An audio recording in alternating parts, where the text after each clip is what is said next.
Have you ever played a game with somebody and they had different rules and played it another way? Even though that way of playing might be better, you still want to play it your own way. I remember several years ago when I was at a camp, there were some people playing Foursquare. I went over there to play, but they were playing it differently. And it was just one pointless rule, but I still got mad and I stopped playing. In Matthew 11:16 through 19, it says, "But to what shall I compare this generation?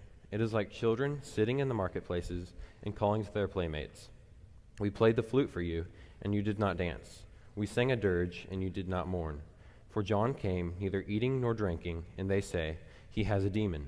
The Son of Man came eating and drinking, and they say, look at him, a glutton and a drunkard, a friend of tax collectors and sinners. Yet wisdom is justified by her deeds." At first, I read this, and I had no idea what it meant. Then I did some research and found that the children in the parable are playing a game. The game is where they play a flute or sing a sad song, and depending on which one they do, they expect their playmates to play along with them. So if they play the flute, then their friends will dance and pretend they're celebrating for a wedding.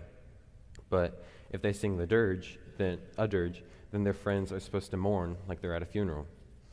In the parable, the children are getting upset because their playmates aren't dancing or mourning when they're expected to. But how does this game relate to Jesus and the people he's talking to? Well, the religious leaders had an idea in their mind on what being a teacher or prophet or Messiah looked like. They had rules and expectations, but they weren't right. They didn't like the way Jesus or John acted. They thought the way John lived meant that he had a demon, and since Jesus ate with sinners and tax collectors, they called him a glutton and a drunkard. So the teachers were mad, the leaders were mad because they weren't acting like they expected them to. They wanted Jesus to conform to what they wanted instead of conforming to what he wanted. Jesus was being wise and doing what he knew was right. Jesus wasn't going to act how they wanted him to because he knew that he was doing right. So often, it's easy to have an idea in our mind, what is right, and when it doesn't happen the way we want it, we get mad. Instead of trusting that God knows what he is doing and that he is right, we get angry. A lot of times, we want Jesus to be who we want him to be instead of trying to be like him. Sometimes we ask God for something and we feel he doesn't give it to us, or he gives us a challenge that we can't overcome.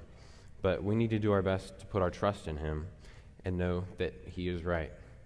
If we remember throughout the day that God is always right and never wrong, then we would have more confidence, or at least I would, because whatever I face, I know that God is with me, and he knows that I can handle it.